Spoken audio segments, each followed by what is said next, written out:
Inilah Panggung Demokrasi, RK Suswono melawan stigma titipan istana. Dan saya sudah bersama dengan Pak Ridwan Kamil, Pak Suswono. Manggilnya masih boleh Kang Emil atau Kang udah Emil berubah aja. jadi Bang? Kang Emil Pak Sus karena kita apa adanya. Apa adanya. Tapi kalau orang mau memanggil Bang nggak ditolak. Udah chemistry-nya, udah nyambung belum nih antara Kang Emil sama Pak Suswono? Mau diliatin? Coba lihat, Seberapa lihat. nyambungnya? Coba. Lihat. Coba ya. Ya. Coba Pak Sus. Ridho, Jakarta Baru. Ridho, Jakarta Maju. Ridho, Menang. Wah, keren. Coba tes Pak, dulu tos sini. dulu Pak. Tosnya turun. Nah, Di sini kalau Sejak ketemu langsung nyambung. jadi bukan rawon dong, bukan. Ridho. Tadinya mau ada soto rawon, solusi top Ridwan Suswono gitu. Jadi Tapi jalan. Ridho aja, karena berharap Ridho Allah. Berada ridho Allah, dapat suara dari Dapat pemilih warga suara Jakarta dari gitu pemilih ya. Wih, Jakarta. ini udah kompak banget nih.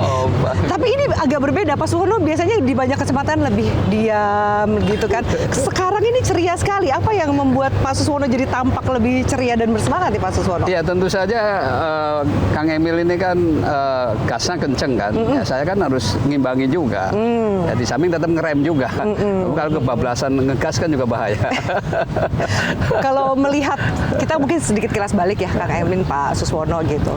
Kalau sempat ada, sesuai dengan judul kita nih, melawan stigma titipan istana. Ini dramanya Pilkada Jakarta kan luar biasa ya kan Kang? Dari Nggak ada Jakarta. ya Seluruh gara-gara Kang Republik. Emil juga ya kan, Jawa Barat juga dramanya gara-gara 40-an Kang pasangan Emil. melawan kota kosong, coba gimana? Nah, bagaimana? Serepublik loh. Serepublik. Urusan kota kosong juga muncul loh Kang di Jakarta. Kemudian katanya sempat nih sebelum ketemu jodohnya Pak Suswono, Kang Emil mau disandingkan dengan anak presiden, Mas Kaisang Oh gitu. itu mah satu dari belasan pilihan, jadi nggak bisa dijadikan satu peristiwa sejarah karena itu mah rumor-rumor aja. Jadi Nggak ada soalnya. itu masih kandidasi aja. Kandidasi gitu. aja. Orang mereka dalam kertas aja. Tidak ada perbincangan, nggak ada. Nggak ada. Jadi bahwa kemudian Kang Emil titipan istana, Nggak ada. nggak ada ya. Tapi sempat diwawancara, Kang Emil sempat menyatakan dalam hati sebenarnya masih ada gitu keinginan atau ambisi bergelanggang maju lagi di Jawa Barat. Betul. Kenapa? Kenapa itu? Kang? Karena itu kan zona nyaman.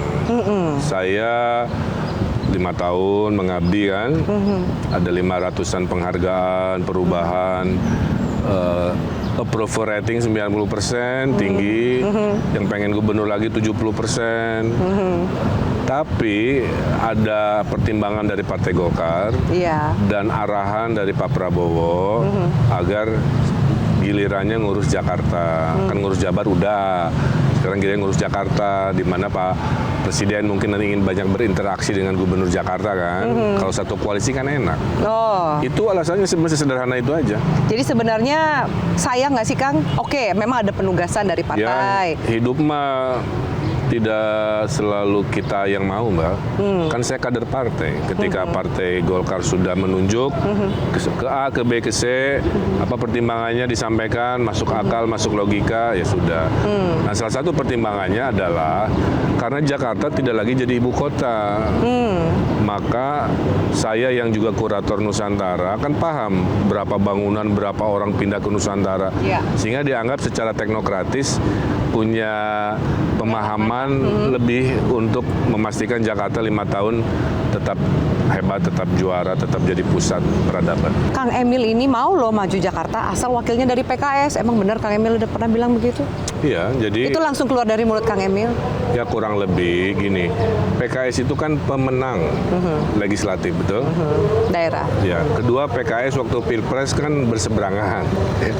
Jadi pada saat rekonsiliasi di Jakarta di level pimpinan ya memberikan dua pesan bahwa kami berrekonsiliasi, kedua memberi kehormatan ke partai pemenang legislatif.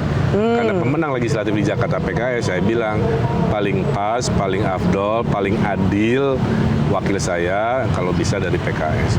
Ya, tapi sempat menyebut nama Pak Suswono atau Enggak. dikembalikan ke Terus terang enggak, Terus terang, jujur ya, karena nama yang belum kesebut nama Pak Suswono yang nih. berseliweran huruf S semua, tapi huruf S-nya nggak ada Pak Suswono. Nggak ada. Pak Suswono datang Ada terakhir. Sohibul Iman ya kan, yang udah sempat dipasangin Iya, ada sama Pak Saiku, Ada ada Anies. Habib Salim. Iya, macam-macam. Pak Saiku gitu.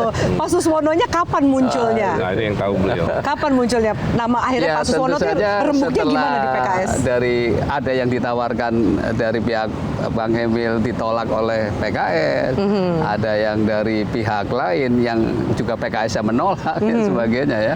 Jadi memang ini panjang Mbak sebetulnya Mbak Afi ya. Nah, tiba-tiba ketika kemudian akhirnya dimunculkan nama saya, nah rupanya Pak Prabowo tersenyum. Kata siapa Pak Prabowo Ya, tersenyum? dari Pak KMS ya, Ketua Majelis Syuro, Oh. yang langsung berinteraksi. bertemu dengan Pak Iya. Prabowo. Dan Oke. kemudian juga ketika kemudian istilahnya ditawarkan kepada partai-partai lain, ternyata semuanya menyambut baik ya. Ya karena saya pernah di DPR, saya pernah menteri, artinya hubungan saya dengan teman-teman dari partai-partai lain kan juga relatif baik ya. Jadi makanya ini adalah wadah betul-betul rekonsiliasi tadi, ini persatuan yang menurut saya ya koalisi persatuan lah ini Ya. dari berbagai partai. Rasanya sih saya tidak membayangkan kalau kemudian terjadi pembelahan enggak ya. Enggak. Saya justru ini menjadikan sebuah kekompakan yang luar biasa, menjadi contoh lah. Kang Emil terakhir sempat menyebut bahwa kalau Kang Emil dan Pak Suswono menang di Jakarta, Pak Prabowo jadi tenang. Itu konteksnya apa gitu, Kang? Target menang pasti. Lah, terus kalau nggak menang gimana? Apakah Pak Prabowo jadi nggak tenang gitu? Bukan, artinya Pak Prabowo menginginkan gubernur tempat tinggal beliau sehari-hari, yaitu Jakarta, itu adalah gubernur yang berada dalam koalisinya. Sederhana itu aja. Kalau gubernur dan presidennya satu koalisi, maka komunikasinya akan lebih cair, lebih hangat, lebih mudah. Sehingga kalau saya ibarat, aduh saya butuh bantuan nih buat sesuatu, kan tinggal dengan mudah menghubungi karena hubungan udah sangat baik kan. Ya. Nanti anggaran turun dari pusat ibaratnya. Yang diuntungkan warga karena bantuan bisa dari presiden, bisa dari gubernur.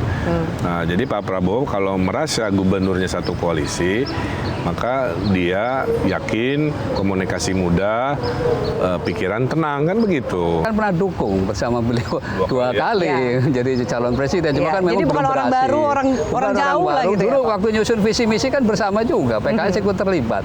Nah, mumpung sekarang kesempatan beliau sekarang ini presiden terpilih, Iya. ya kemudian kita pernah nyusun bareng visi misinya, platform PKS pun ada di dalam visi misi itu. Ya, ini kesempatan. Dengan dukungan 15 partai politik, bisa dikatakan ini koalisi yang amat gemuk gitu, Kang Emil.